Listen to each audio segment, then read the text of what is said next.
Good evening. Thank you very, very much for being here. It's just overwhelming. We live in an amazing community, and to see you all here tonight, giving up your time when I'm sure your kids have activities or baseball or track or softball or arts and drama. I just really appreciate you being here. I'm Brandy Tyree, and I have the privilege of coordinating what's called the Missoula Underage Substance Abuse Prevention Work Group. And we're basically just a bunch of community professionals and experts and leaders and parents that for quite a while have been having the discussion about underage drinking and substance abuse. And we want to hear from you. So I think you'll notice right away that the stage is empty. There's no speakers, there's no panel, it's just us. So it's a little hard to imagine because we're not sitting in a circle, but just imagine we're in your living room. We're at your dining room table. We're at the water cooler. We're not texting each other. We're not emailing each other. We're just going to talk. So with that, if you don't mind turning off your cell phone,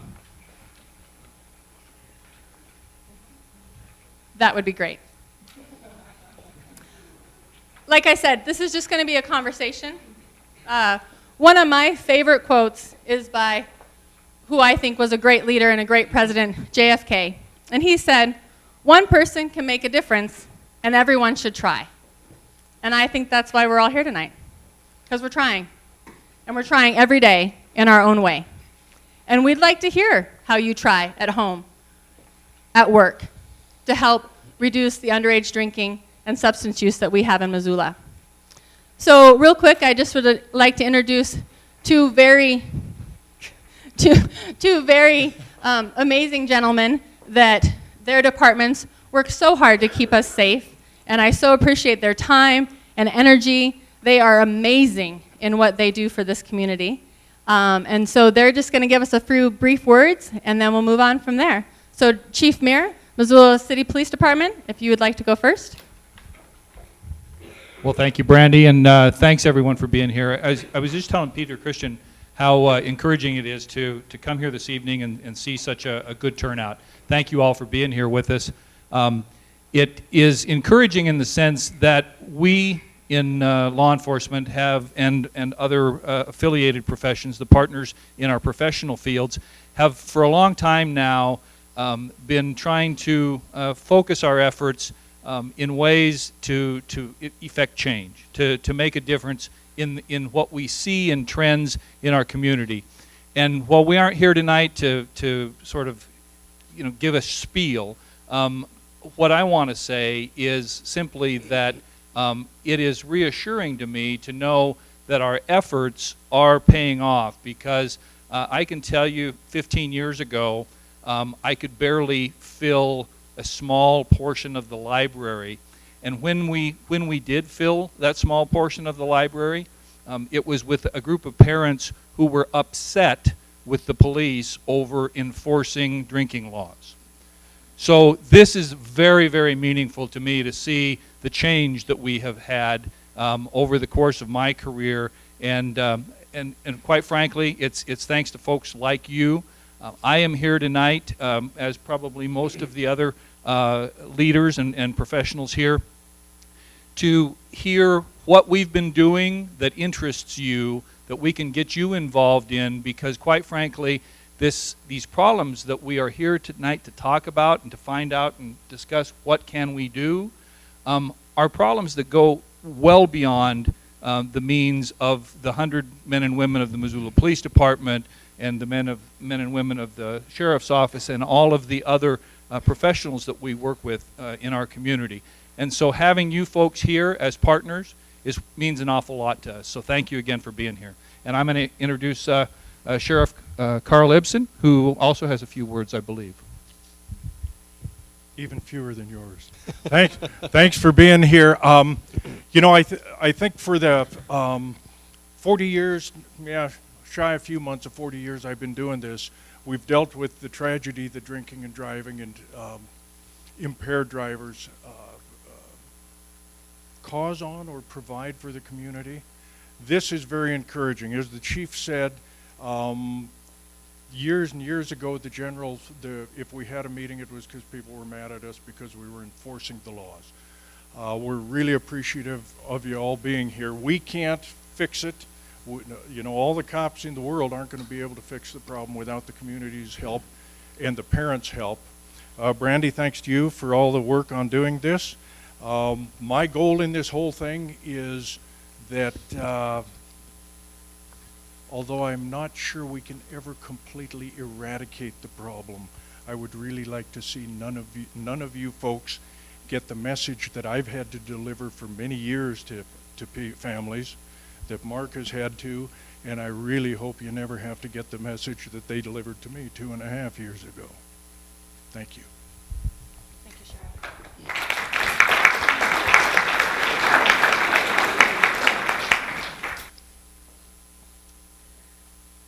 I guess I'm just so overwhelmed.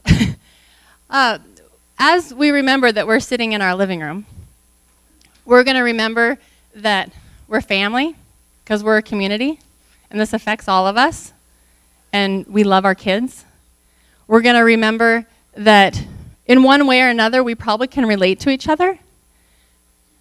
Maybe this isn't completely a family dinner, but this is our family dinner.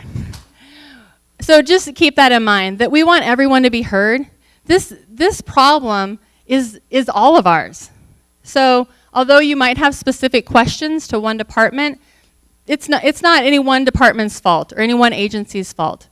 So we just want to remember to be respectful, I guess, tonight, and we'll do our best to get to your questions, your thoughts. If you have something to add with the question that was asked, we would love to hear that. We have 2 wonderful, amazing students from Frenchtown High School who have helped start a Students Against Destructive Decisions group, and they are going to be roaming the mic. So just raise your hand, and we'll get to you. We'll try to get to you quickly. We're very, very lucky tonight to have a man that not only is amazing at making sure everybody's voice is heard, but he also deeply cares about this topic and has been talking about it for many, many years. Peter Christian is here tonight to be moderating this, and he'll get the mic in just 1 second. You can come up with me. I hear and obey. So before we get started, I thought it might be interesting just to share a few statistics with you. I practiced that. One thing that we really believe in is that it's important to talk factually. So I think if you ask young people in Missoula, they'll tell you that 90 to 95% of their friends drink. And really only about 41% of our kids drink underage in Missoula. So we have a lot to succeed. We have a lot to be proud of. And we have a lot of kids that are making great decisions. And we have some others that just need a little bit of help. So a couple things that I find interesting is, of course, we're talking about alcohol mainly because it is the #1 reasons for injuries, sexual assault, death for teenagers. The other thing that I find interesting is that the second stat, 57% of our kids drink before the age of 15. So we're not talking about your senior in high school. We're talking about young kids. And I know a colleague in the room, and many of you would say young kids with very developing brains that alcohol and other drugs aren't so good for. The other interesting thing, 13% of those kids by the age 11. And I don't know about some of you in the room, but I have one of those. And it terrifies me. Terrifies me. So those are 5th and 6th graders. So again, this isn't an underage drinking problem that starts at age 18. Just a few more quickly. 34% of Missoula kids get their alcohol from a family member. So that's why we're here, with or without your permission. Do you know what's in your liquor cabinet? So this isn't something that just other people are engaged in. It's something that our families are engaged in. 25% of Missoula teens binge drink. We care about that for all the reasons that you do. Binge drinking typically doesn't lead to anything productive or safe behavior. I'm sure it's probably not too much of a surprise that now in our community, kids use marijuana more than they use tobacco. So shout out to tobacco prevention. You've done a wonderful job. But that's been an interesting trend in the last couple of years. And then lastly, because this will be another topic maybe tonight, that 11% of our kids report using a narcotic prescription drug that wasn't given to them by their doctor. I think most of you can probably guess that they're getting that at home from a family member or from a friend. So that's why we say substance use, because this isn't just about alcohol, but of course that's the substance of choice typically in our community. So we've heard the facts. This is the most we're going to talk up here. Remember, we're just a family. We want to hear what you have to say, questions, thoughts. We're here to support you tonight and listen, and we really, really appreciate you being here. And I will probably say it too many times, but this happened because of so many amazing people, and I just really value you and appreciate all that you do for our community. So Peter, the mic's finally yours. Thank you. All right. Thank you, Brandy. Before we get started, I want to introduce some folks. We're not going to have them speak, just going to have them stand and be recognized. Brandy and her crew have gathered together a whole group of community experts, folks in law enforcement, medical community, universities, schools, teenager or students, you name it, they're all here. And they have taken time out of their very busy schedules to be with us tonight to be a resource for you. Like I said, they're not here to make speeches or whatever, but if you have a question that involves their area of expertise, they are here to answer that question for you. So I just want to introduce them, if they would stand or raise their hand or whatever. Brad Giffen, who is a captain with the Sheriff's Department, is right back there. And that's okay, you don't have to applaud. We're going to go through this very quickly because we want to get to your questions. District Court Judge Brenda Desmond is here. Brenda, if you just stand, there you go. Of course, we know Carl's here. Dr. Alex Apostle, who is staying. Thank you, Alex. All right. For the Superintendent of Schools, Fred Van Valkenburg, the County Attorney, is here, right there. We also have Gary Hendricks of Missoula City Attorney's Office. And Glenn Welsh from Youth Court is here as well. Glenn, where are you? Okay, thank you, Glenn. Appreciate that. We have Gene Curtis, one of our county commissioners, who's here. Thank you, Gene. Appreciate that. And we have Jim Nugent, who is our city attorney. He is here as well. So we have the county attorney and the city attorney. We have Karen Orzek, who is a justice of the peace. We've already heard from Mark Muir, the police chief. We have Sue Wilkins, who is from Missoula Correctional Services. Thank you, Sue. Teresa Branch from the University of Montana. Teresa, thank you. Associate Dean of Students. John Odlin, Justice of the Peace. John Odlin is here with us. And John Wilkins, also from the City Council, is here as well. So as you can tell, folks, if you've got a question, there's chances are someone here is going to be able to answer it. Now, a couple of quick ground rules. There are no Republicans here. There are no Democrats here. There are no Libertarians here.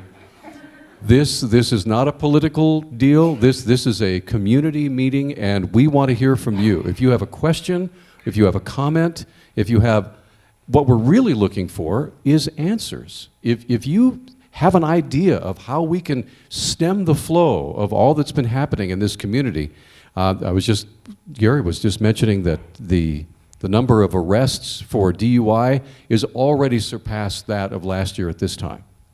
And so something needs to be done, and we need to do it, okay? Not the police, not the sheriff, not the law and order folks, it's us. And so what I'd like to do is open the floor to you folks. If you guys want to, you got the microphone? Okay, so let's raise a hand. If you would like to speak, you don't have to leave your seat. We will bring the microphone to you. So if you have a question or comment, this lady in the green sweater, go right ahead. Now, if you would, please remember there are several hundred of us here, so let's be brief and to the point. Thank you. Go ahead. Hi, my name is Just Kristen. your first name. Go ahead. My name's Kristen. Okay, and Kristen. I serve on the board of directors for Missoula's Challenge. And I just wanted to let everybody know a little bit about what we're trying to do. And my personal feeling about what our real goal is to try and get young people excited and passionate about living drug and alcohol free and making healthy and responsible choices. And the way we're hoping to do that is to offer scholarships. We're hoping to do that starting next spring to students in Missoula County Public Schools, and to show, for the kids to show that they're dedicated to this cause and to living a healthy lifestyle. We are asking them to take the challenge, which asks that they will not drink until before age 21. They won't use drugs, they won't drive with someone or ride with someone who's been drinking, and they won't drink and drive. And kids who take that pledge will be eligible to be considered for a scholarship. And that's my personal feeling, is that that's where we really need to aim, is getting young people excited about this and getting a culture change where the cool thing to do is to be part of this positive change in our society. And we have some brochures on our table out there, and our website, Missoula's Challenge, would tell you more about it. So we're really excited to get young people on board and offer some scholarships. Thank you. Thank you, Kristen. Good job. Okay, anybody else? Just raise your hand and we'll get a microphone to you. This lady right there. Go ahead. Just need your first name and go ahead. My name is Cassie. I just lost my son on Hillview in that accident that happened March 4th.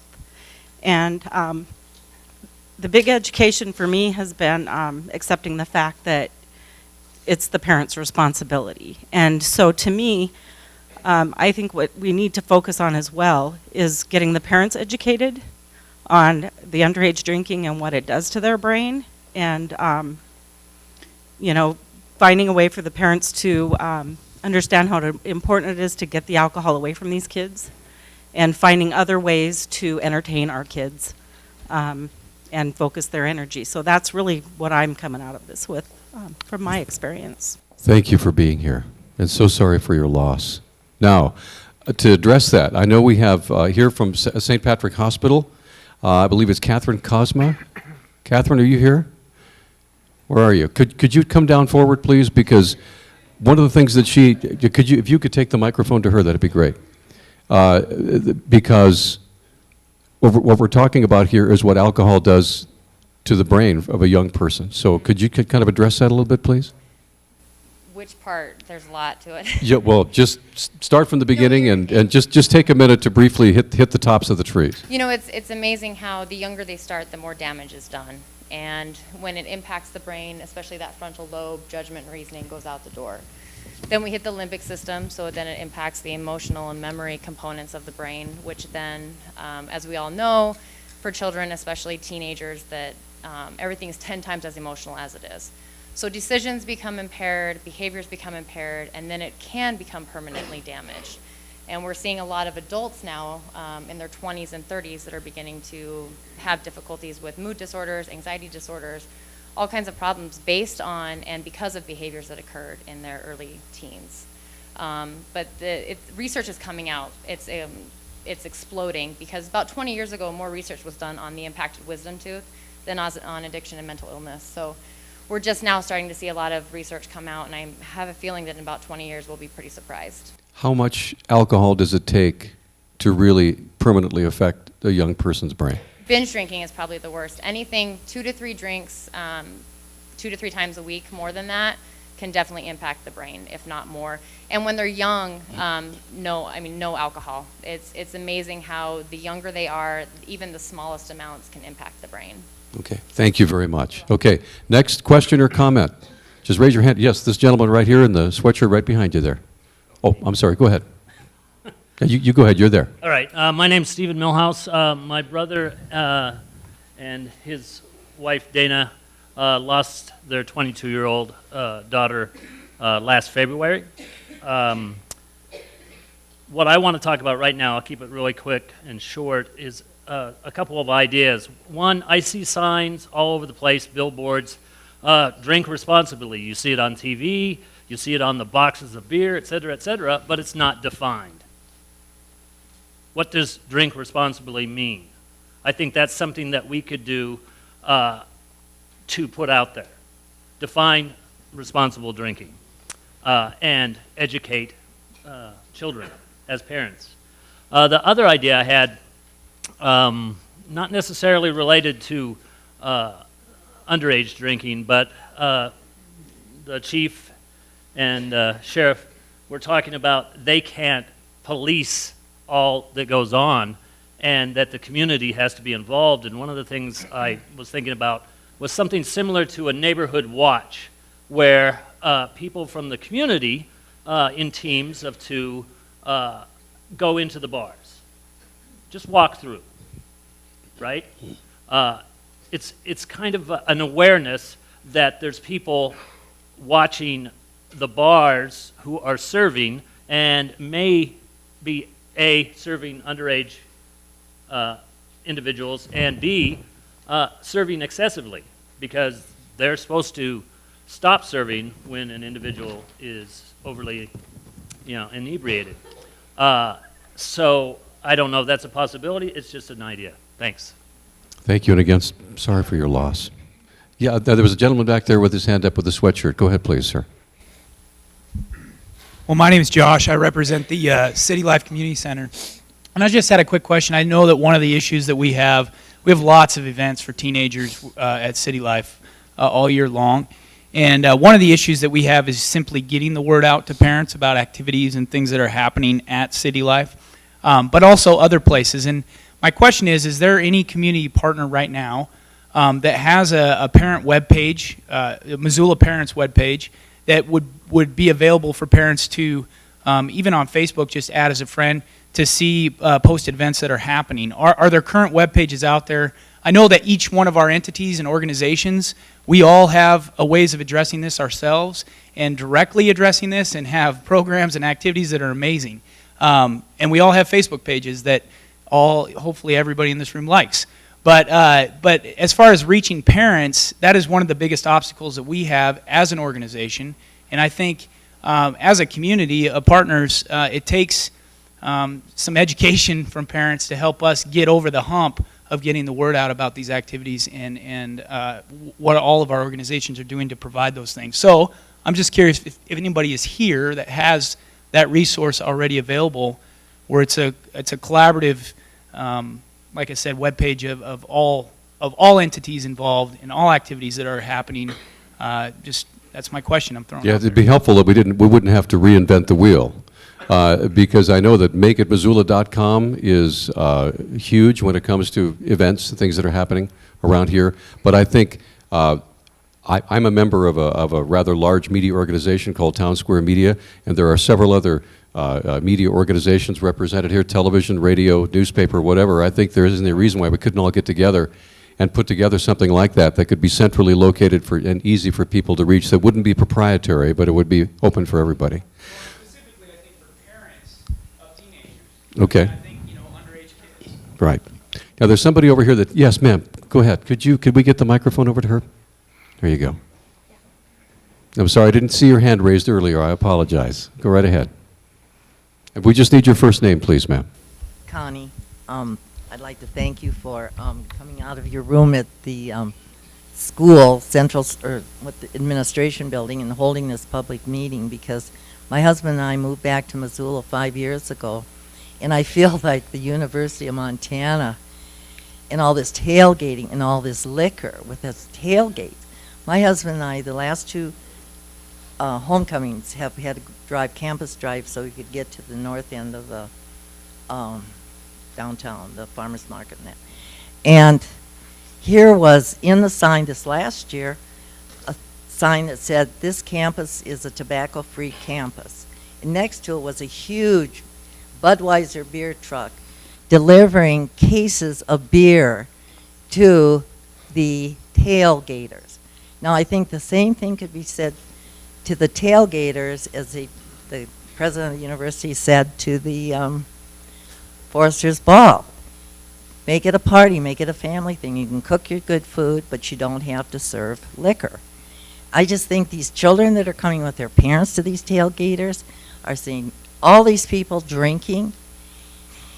They're in the stadiums drinking, and I was part of the ribbon for breast cancer survivors, and I just gave my ticket away and went home. I was so disgusted. Thank you. Now, we do have a representative here from the university. Is that something you'd feel comfortable in addressing? Because I hate to put this on your shoulders, I'm sorry, but I would appreciate it if you could just say something.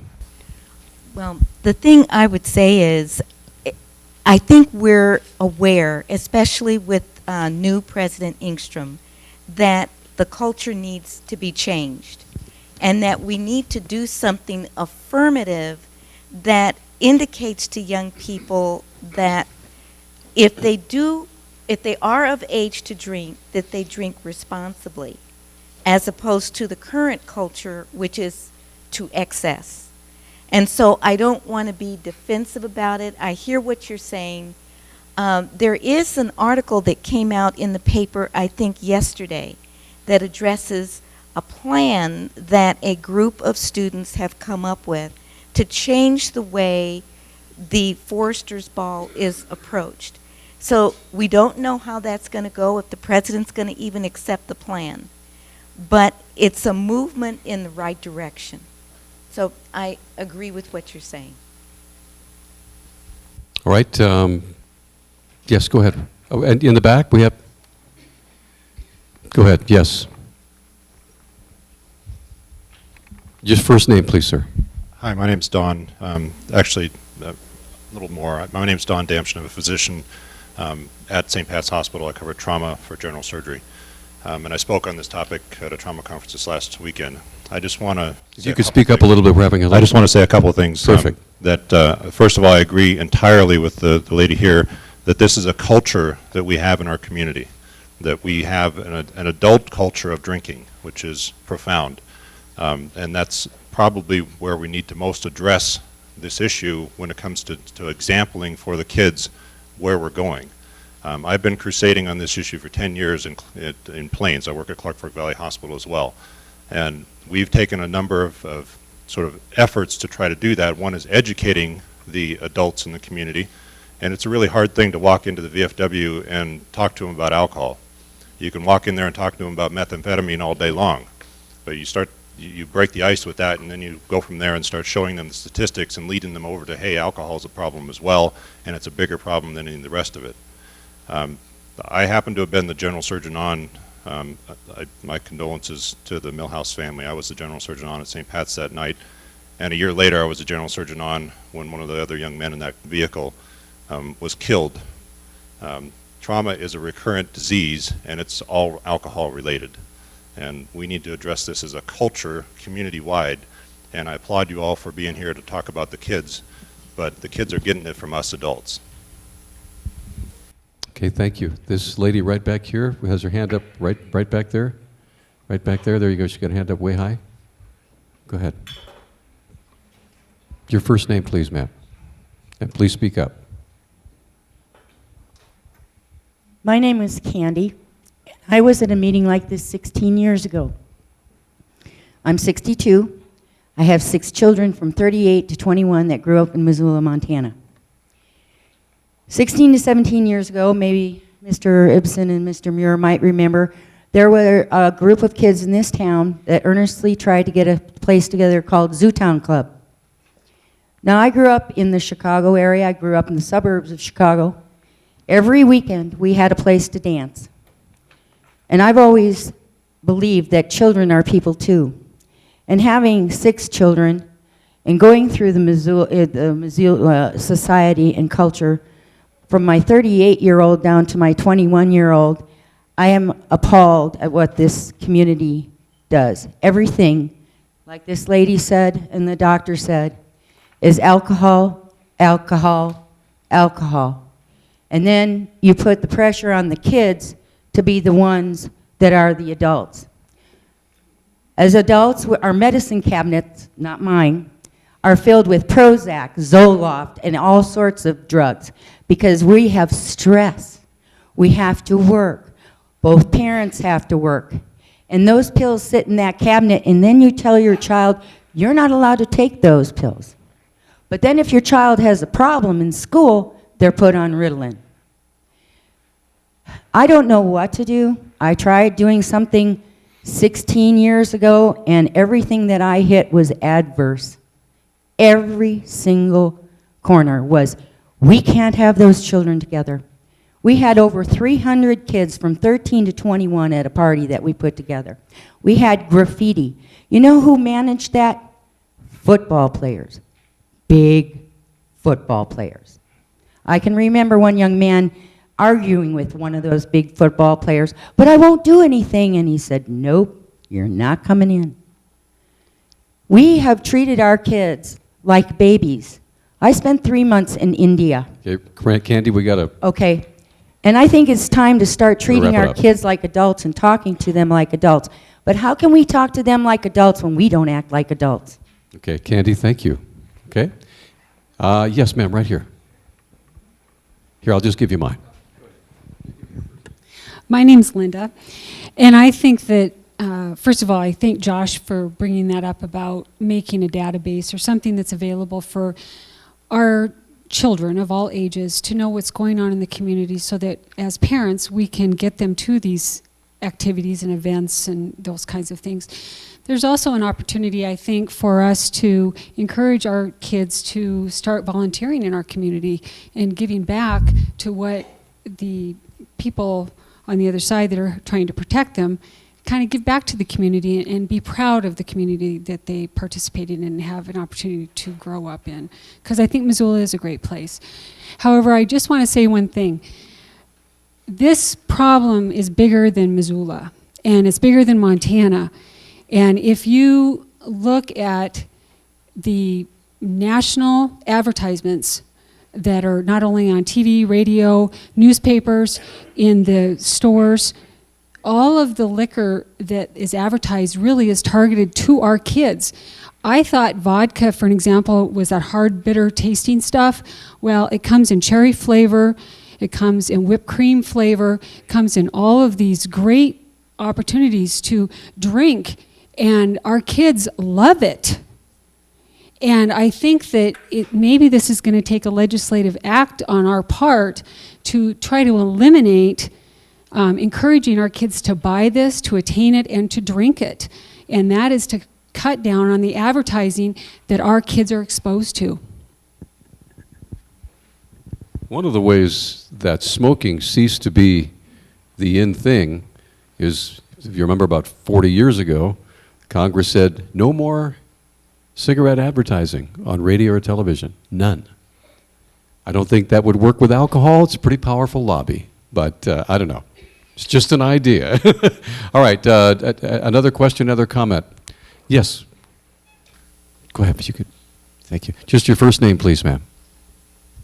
Hi, I'm Jen, and there's 3 of us here from Project Success, and we're actually in the schools doing underage drug and alcohol prevention every day with these students. And our biggest problem is funding. Our funding, you know, everybody wants to do so much, and we're trying so hard, and we do make a difference, but the funding is just cut. It's just gone. You know, it just goes away so quickly, and I know so many people that deal with that, and they have some other things I want to say too. So.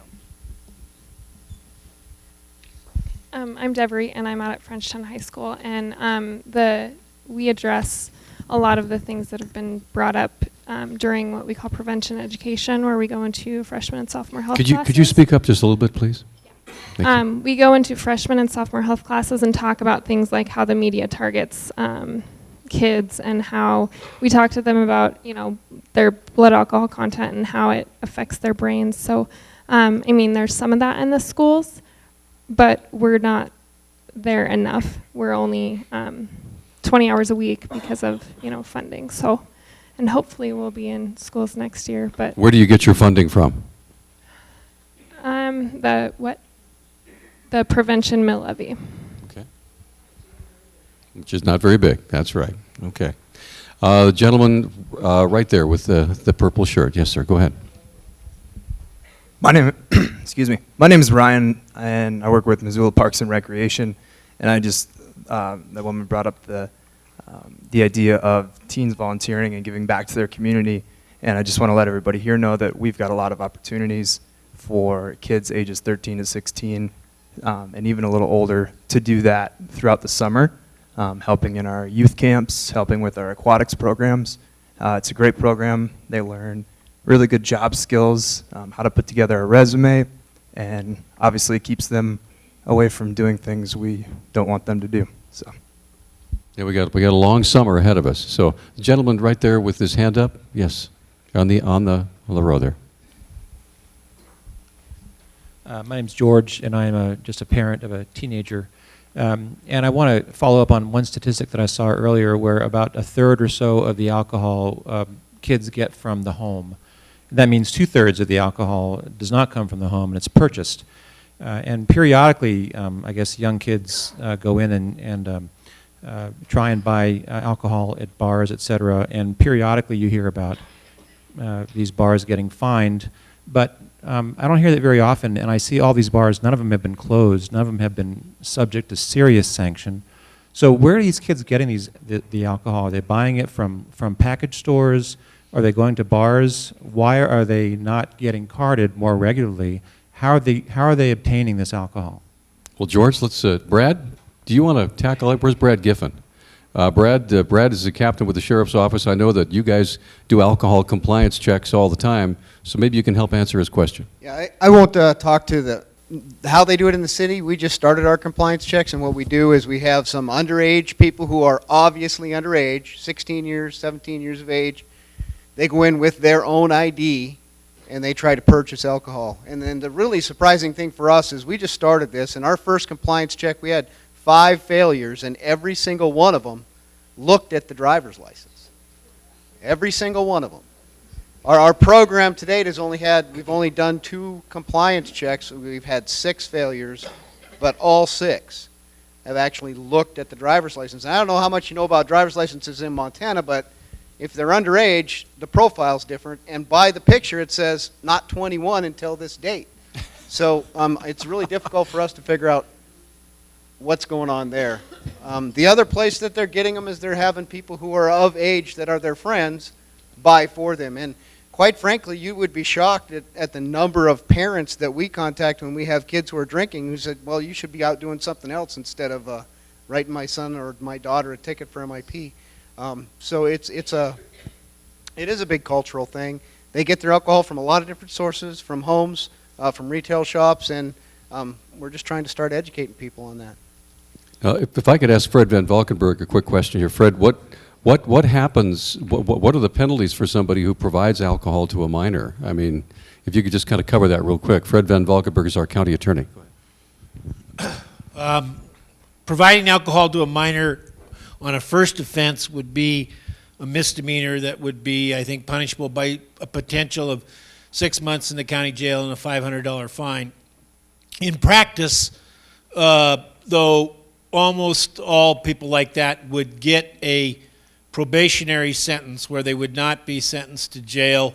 They would maybe pay a $250, $300 fine and be put on probation to see if they complied with the conditions of probation. In addition to that, it's kind of important to know that the license holder is also fined by the Department of Revenue. And a number of different times they'll actually revoke their license. Yeah, how many times does it take to fail that to get your license revoked? I believe it's 4. 4 times, okay. A lady back there with your hand up, standing, if you could take the microphone to her. And your first name, please, ma'am. My name's Virginia, and I've been concerned. I'm just a concerned parent, a community member. I've had an idea about trying to get underage kids home safely, because we know there's kids out there who are underage. They're drinking and driving and smoking, and they get into trouble because they're kids. And what I'd like to see is a program started to get these kids home safely. It's gone through, I've come up with various ideas. My latest idea is a safe shuttle home, and the initials would be SSH, because kids want to get home anonymously. And what I tell my kids and what I'm thinking is that you could call this safe shuttle to come get you if you're underage, anytime, any place, for whatever reason, no questions asked, free of charge.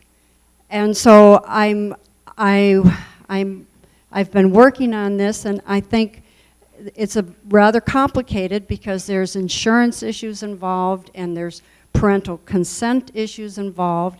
But I think that what I would like to do is propose this as a solution to getting underage kids home safely and off the road and prevent them from being behind the wheel when they're intoxicated.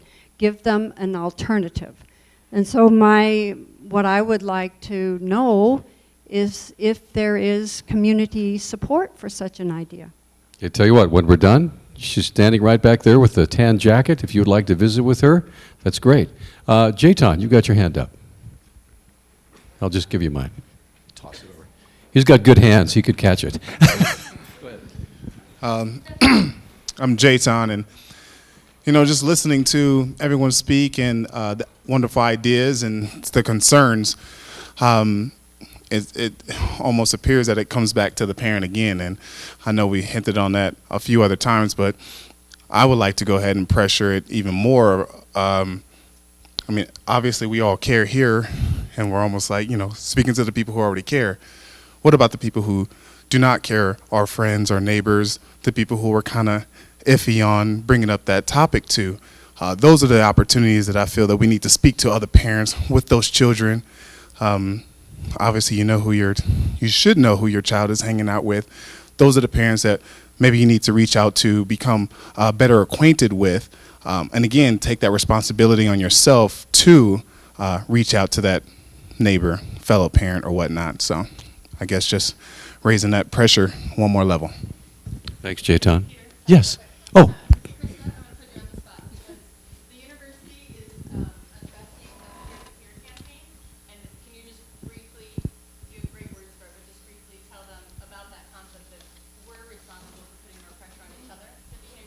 Yeah, so I'm a peer health educator. I went through a training to become a peer health educator, and we basically just go to other college students and educate them on various topics. Alcohol is a big one that we obviously address. And actually, I've talked to Brandy earlier about how this is a college town. Everybody goes to the football games, and a lot of pressure is put on college students, especially like how we talked about tailgating and stuff. And so I feel like maybe college students could step up a little bit, and we can maybe be the people that are going into the high schools and teaching high schoolers about substance abuse. I know that when I was in high school, I was like in the party scene and everything, and it really didn't hit me until I got into college when I actually started having friends get DUIs, getting in drunk driving accidents, sexual assaults, and it's something that you don't really think about in high school, but I think college students can relate because we're only 4 years different most of the time. So if we could maybe be the people educating the high schoolers as well as the college students, and even going to like parents and stuff too and educating them. It's something that like I just thought of recently, and I'm graduating, so it kind of sucks that I can't be the person to do that, but I would really like if other college students would do it, yeah. So. There's other college students here sitting with me too, and I know that college students that I work with are also really passionate about it and would want to do it, so maybe just reaching out to them to kind of help with that would be awesome. Thank you. Okay, now this lady had your hand up, so go ahead. I wanted to say thank you everybody for being here. My name's Carrie Watkins. I'm married to a beer wholesaler. I also sit on the MUSAP Coalition and am on the DUI task force, and it is devastating, the things. I moved here 6 years ago that I see, and it is up to each of us, I think, to go to the parent that the kids are allowed to drink at that house. If you know an older brother or sister at the U is buying alcohol for her younger or his younger siblings, it's up to us to talk to those people, and we have to be the change agents. And it has to start with us. And I do have a question. Brandy and DUI Task Force, Lonnie, you guys all worked on a social host ordinance. And I want to know, has anything come of it? Has it made any difference? Let's talk to our city councilors here. Brad? Okay. Mr. Wilkins. It's John, right? John, go ahead. I couldn't hear the whole question back here. Ask about the social host ordinance. What's the status? Well, we're still working on the social host ordinance, I think, but we did get some progress out of it. And one is we stiffened up the fine for not taking a breathalyzer. which helps us,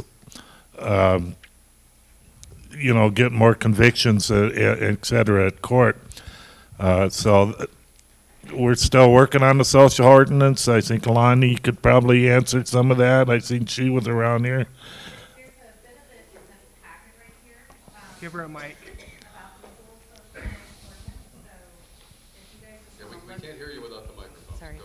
I was just going to point out in this packet that was put together, there's a bit of information about the Missoula Social Host Ordinance, and I would let Lonnie talk, but she's having that problem.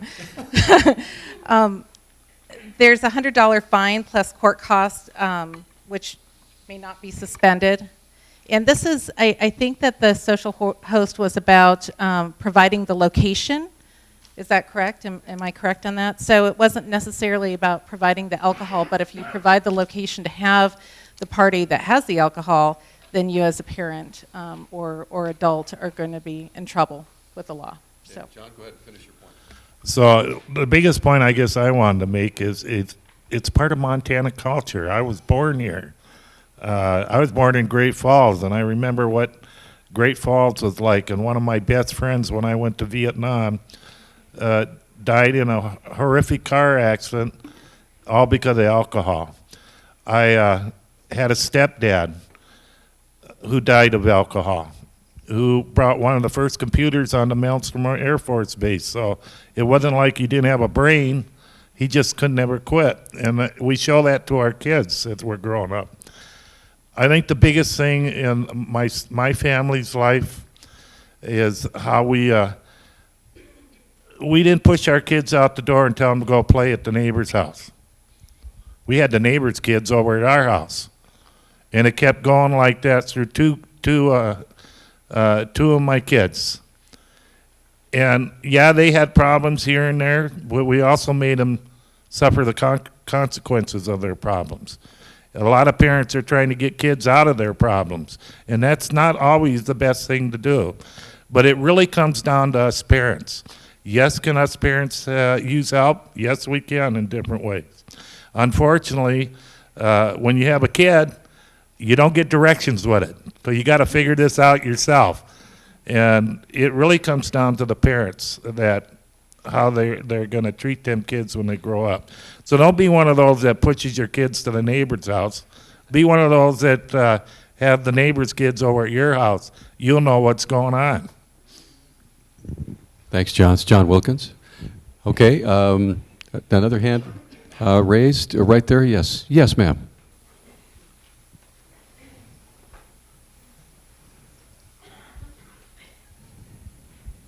My name's Cassie. Excuse me. I just wanted to kind of address the conversation about, looking at a way to transport our kids or give them an option to transport. I just wanted to point out that my son, 18 years old, knew he could call me anytime, anywhere. He knew that. Because of the alcohol, he made the wrong decision. To me, that isn't the answer. I talked to my son. My son worked. He went to school. I don't know where he found time to even party, but he did. So I guess I'm going to go back to educating the adults and the adults educating their children. I think that's where it's going to have to end. And I'd like to point out, too, the meth program. Why can't we do something like that with alcohol?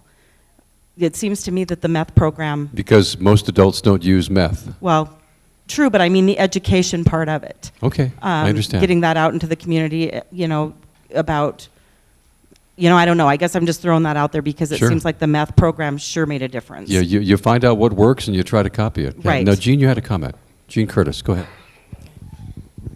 Just a couple. I think that the issues at the university recently have woken us all up a little. So I'd like to suggest a couple things. One is I would love to see our Grizzly athletes be models rather than see their names in the paper for things like being at parties. I know in high school you sign a thing saying that you won't drink and do different things, so maybe our athletes could do that.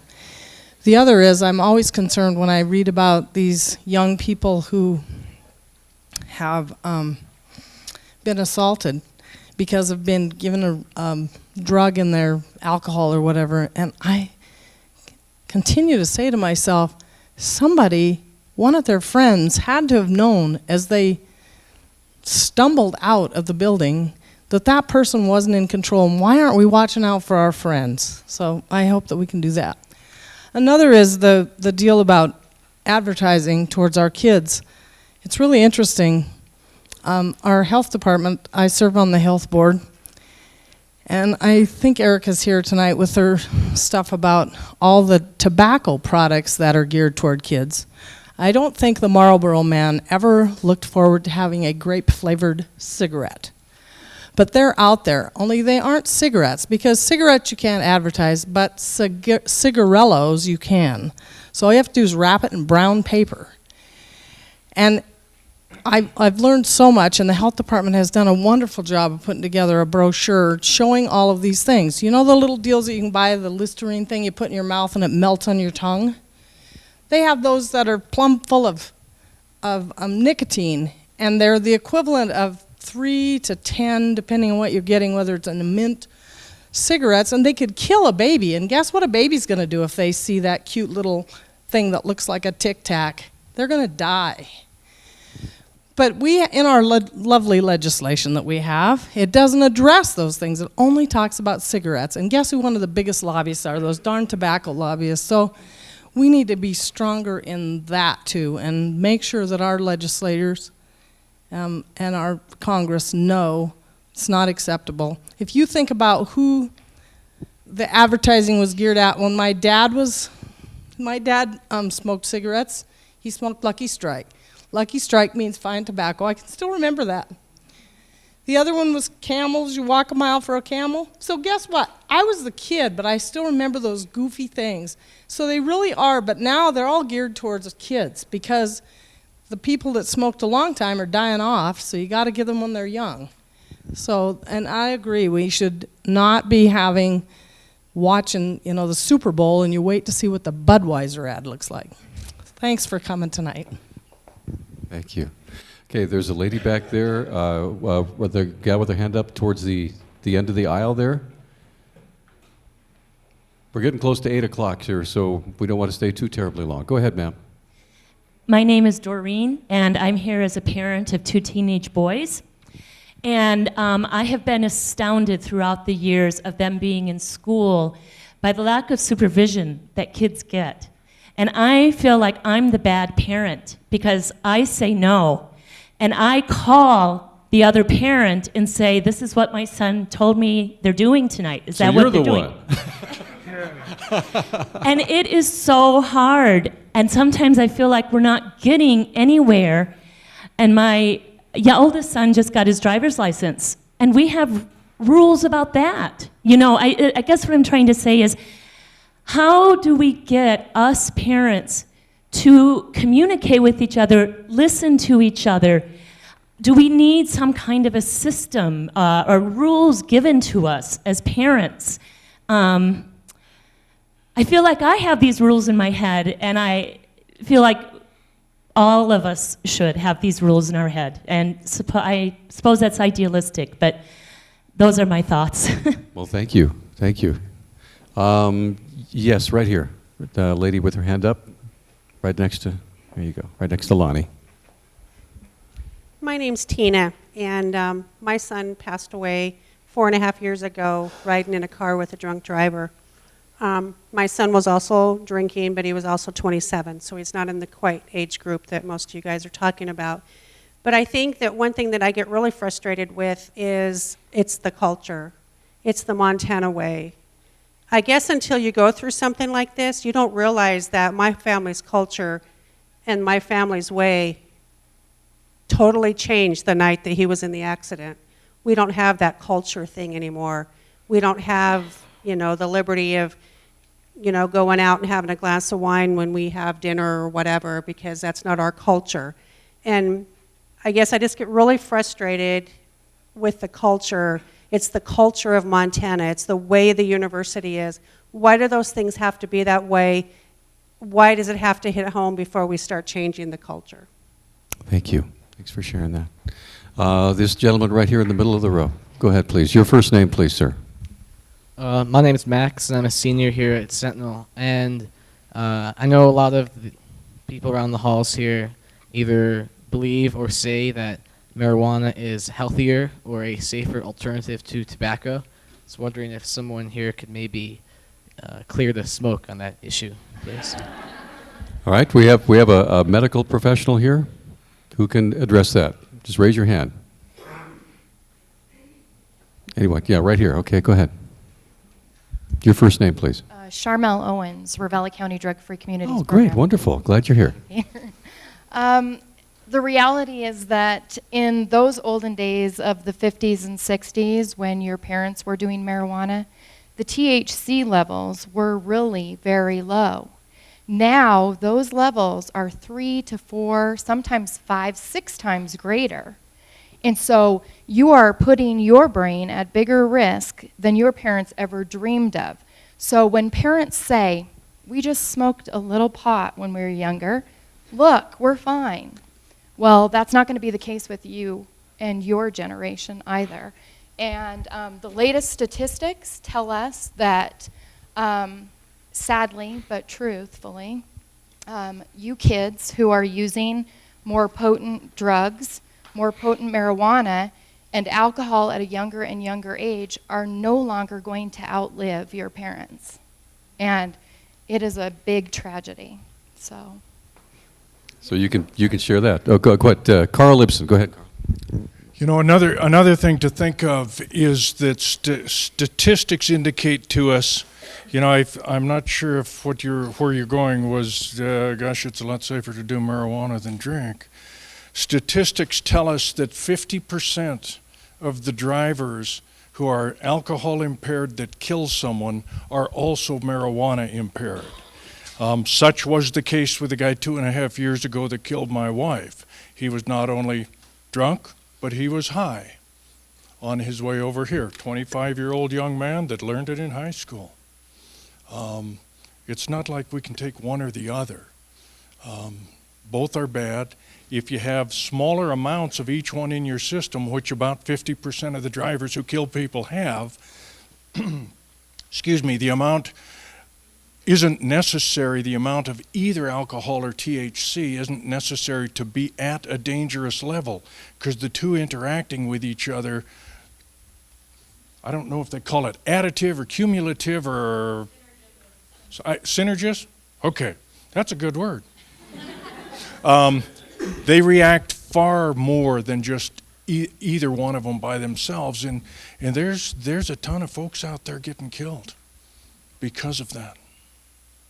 Thanks, Peter. Thanks, Carl. Yes, go ahead, Brandy.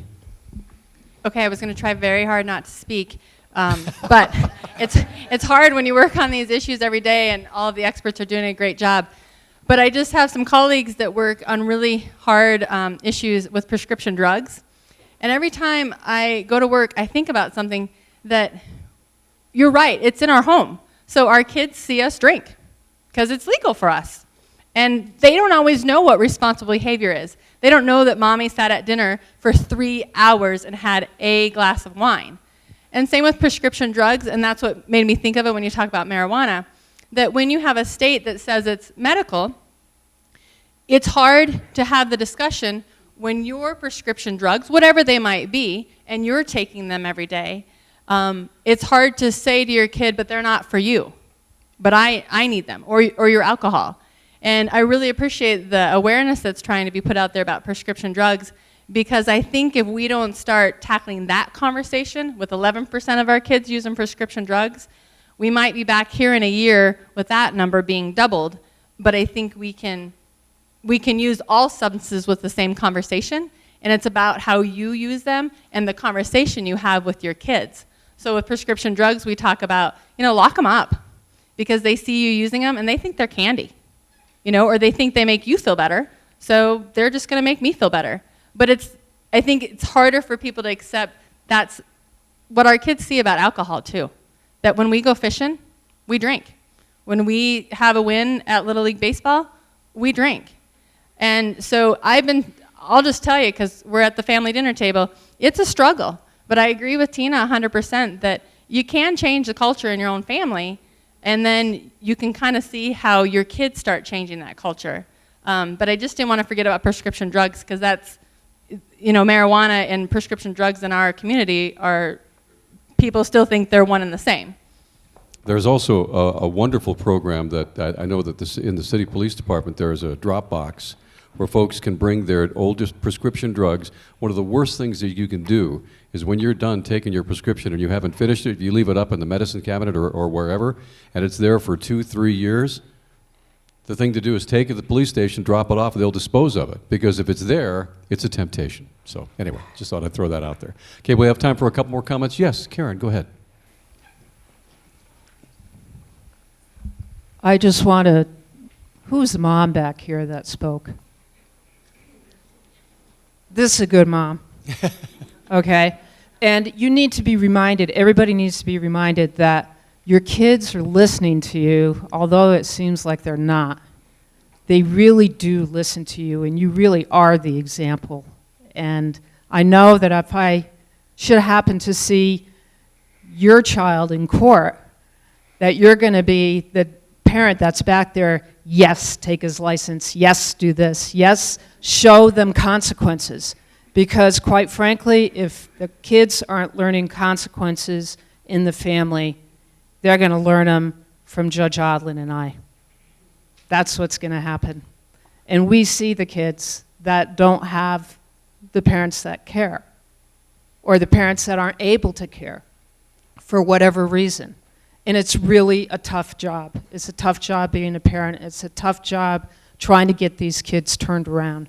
And that's what we do every day. And I just have to say that thank you for doing your job, because it makes my job that much more pleasant.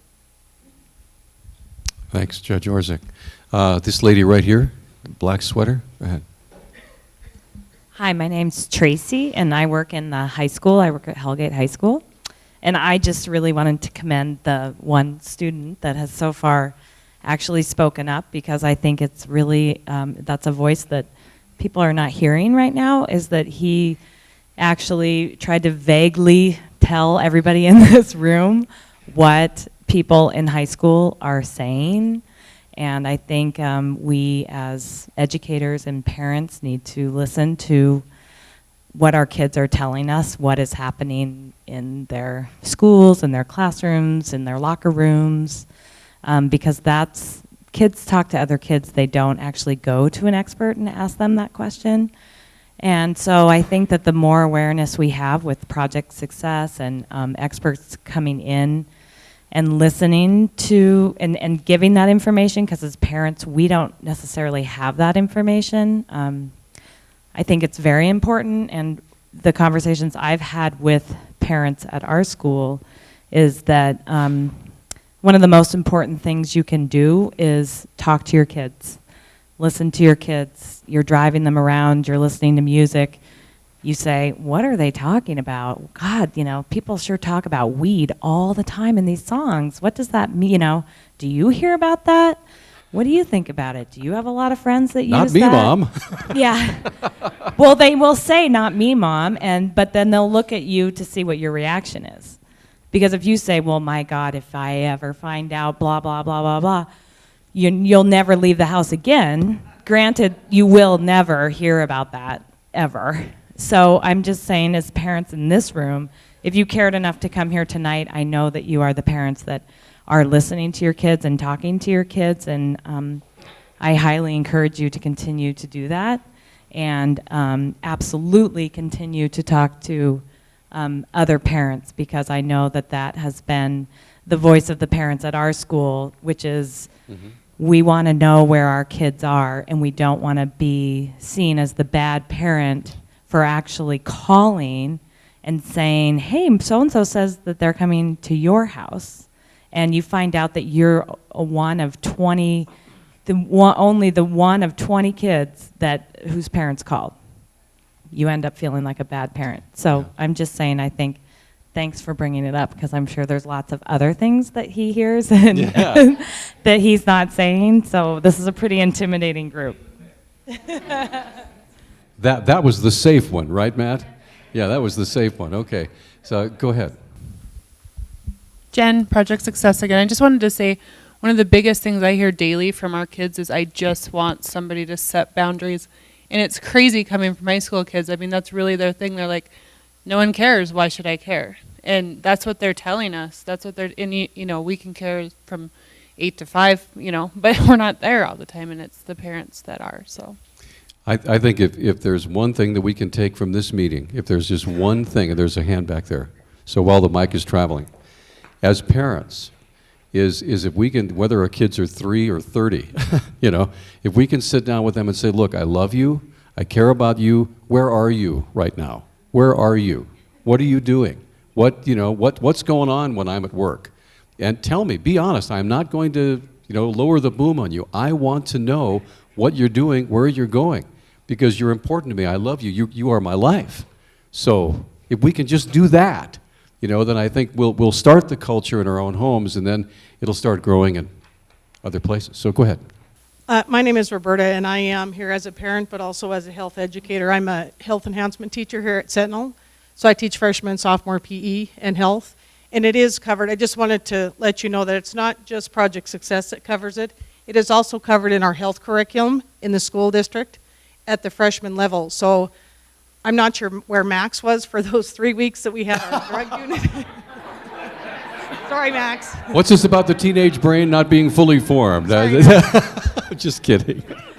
Sorry, I didn't mean to throw you under the bus. However, it is covered in the curriculum through the school district. So I just wanted to let you know, Project Success is here to deal with other issues also with kids, but it is covered through our curriculum. So, and I feel like I've been here for 4 years, and I've been teaching the drug unit for 4 years, and kids are, Carrie over there, our Project Success, between the two of us, she helped this year.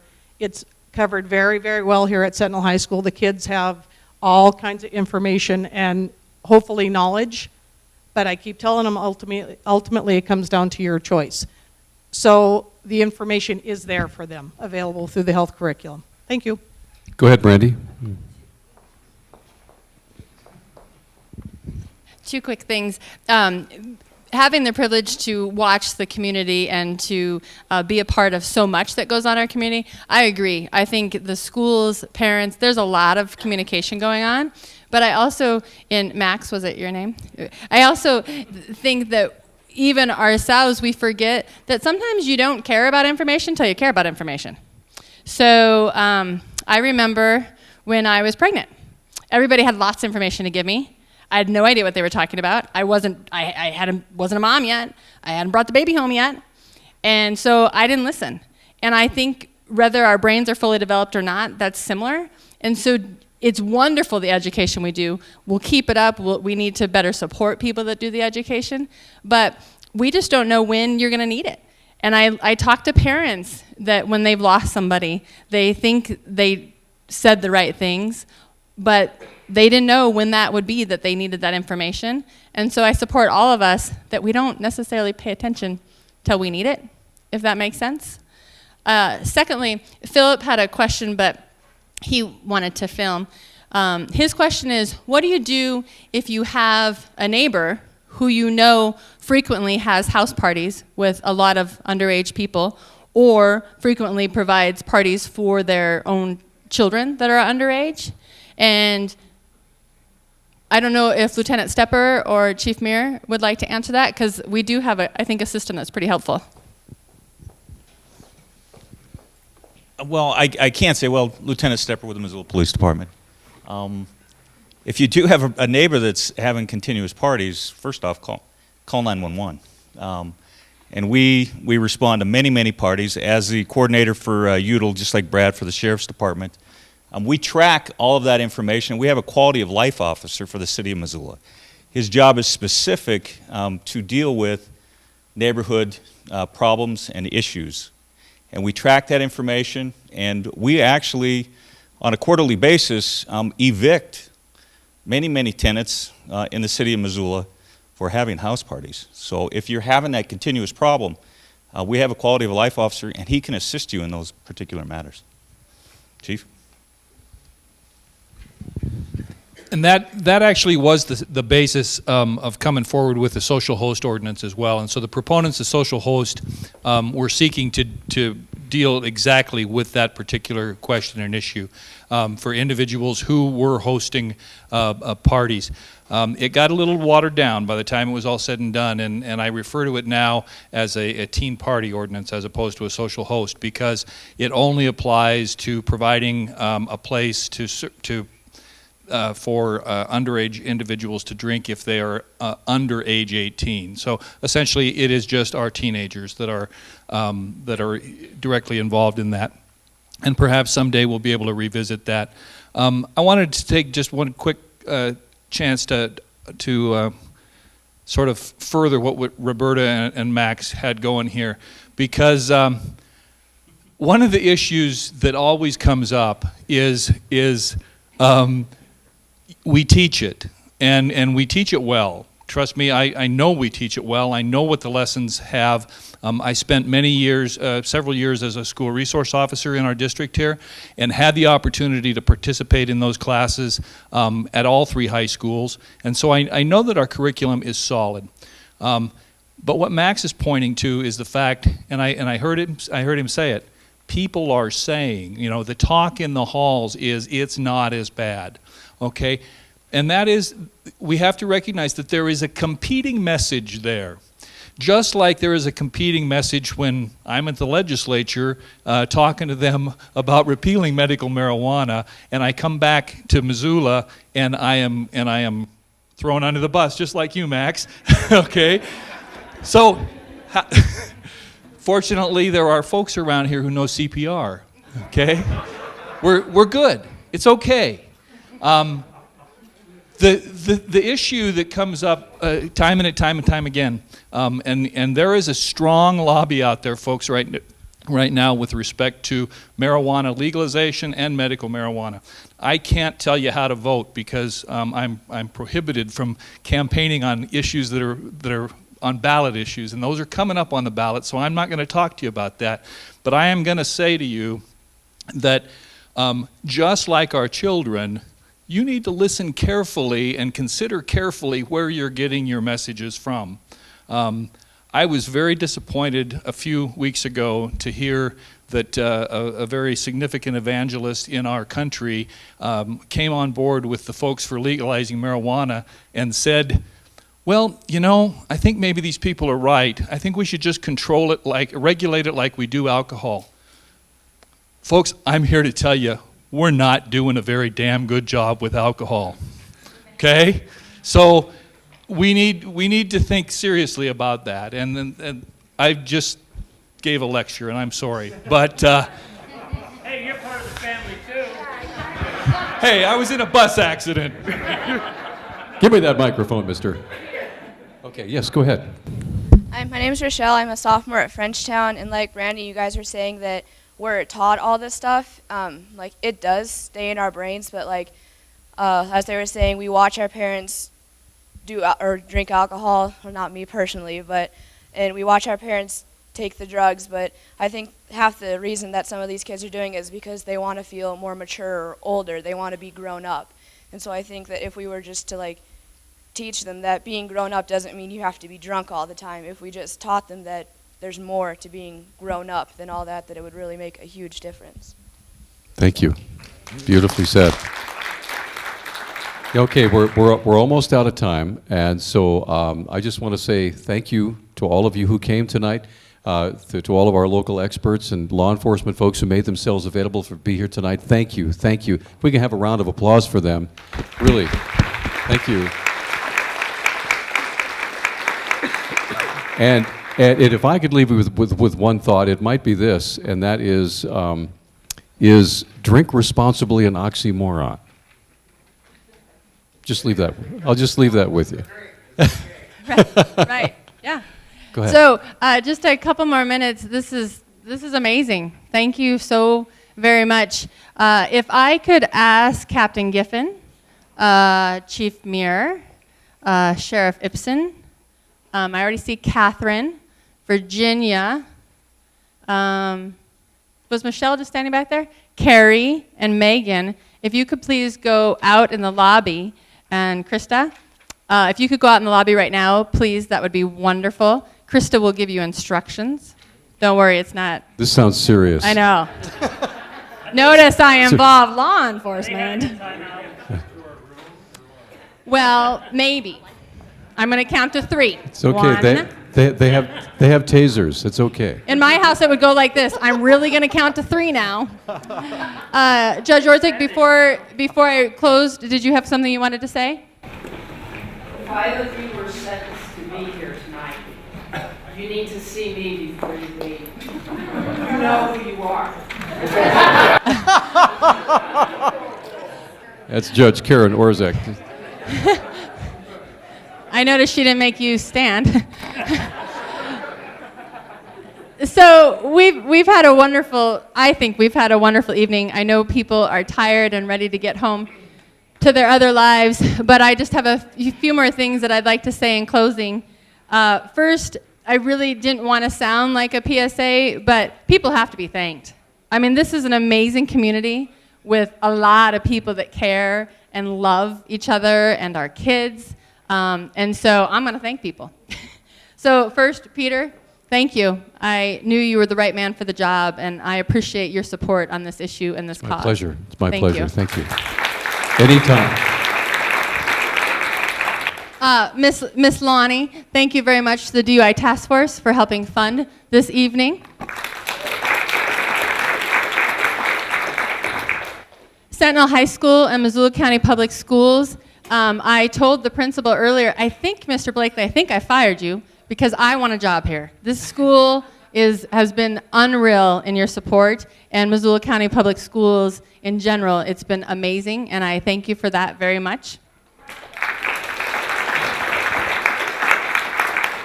Okay, now I'm going to thank a few other people, and you're all important, but we're not going to clap anymore, so we can move on. Okay, ready? So City Brew was very kind to provide the coffee for us tonight. Zip Beverage was very generous in providing the other beverages. I couldn't have done this without amazing coworkers that gave a lot of time and energy on already full plate. The MUSAP members, you're unreal to work with, and the passion that you have for our community is overwhelming every day, and it's a pleasure to work with you. The committee members that worked beyond anything I could have imagined to make this night happen, and I appreciate that. Community leaders, I appreciate you for being here.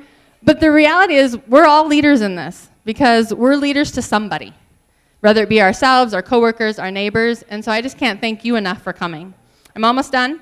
I really am appreciative for the Students Against Destructive Decisions, the SAD group at Frenchtown, for being here, and other high school students for taking your time to be here and to speak. We appreciate that, and we know we need to listen more, and so we're going to keep working on that.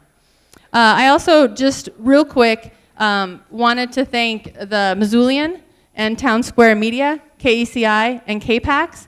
It's unreal the support that they've given to make sure that there is awareness about this topic, and that it's not always just the bad things, that there's not always just media when something tragic happens, and I appreciate that. So a couple of things before we leave tonight. Y'all came. You're all wondering, so is anything big going to happen tomorrow? Are we going to change our culture? Are we going to decrease this problem tomorrow? Maybe not. But I believe strongly that if you're going to give your time, you deserve to leave with some concrete steps. So I'm just going to tell you real quickly. I promise they're quick. I remember how to do this. I don't remember how to do this. You're gonna get it. So the people out there that I told to leave, they are going to pass out for you a postcard. And on it is concrete steps that you can do tonight. Because you can start right away, and you're probably already doing them. Eat dinner with your family more often. Believe it or not, it reduces alcohol and drug use. Simple. It doesn't matter what you're eating. Just eat dinner together at a table. That helps. I want to recognize somebody that's doing something right away. Zoe Melhoff is in the room, and she is a senior at Big Sky High School. And much like the SAD students at Frenchtown, she's taken it on as her senior project to have an awareness campaign in May about underage drinking and driving. And she just decided to do it. And she has a lot of help from her mom. So Zoe, thank you for doing that. The other thing that I want people to know is that I was writing down most of everything that I could write down, and MUSAP and other partners are working on an educational series to launch in September. So this conversation can keep going, because I think that's what's most important. Again, the conversation has been going on for a long time, but I guess I have to believe we're in a position that the conversation is different. There is more happening. Things have changed, and believe it or not, I'm old enough to say things have changed, and we're going to keep progressing towards that change because we care so much. So, I'm a big proponent of doing something immediately. I told you to turn off your phones earlier. I know you did. Now you can get them out, and right away if you want, you can like Missoula Forum for Children and Youth on Facebook. Get updates about what's going on. Get stats. Get real live information, expert reports. We can address, ask some questions. We can address some real questions that people have. So like us on Facebook, please. So as you leave tonight, just remember that you are that one person, and you will and have make a difference in somebody's life, and we really, really appreciate you for doing so. When you leave, please say thank you or hello or good evening to a MUSAP member, and they will hand you a postcard of something you can do right away tonight. Thank you very, very, very much. Good night, everybody. Thanks for coming.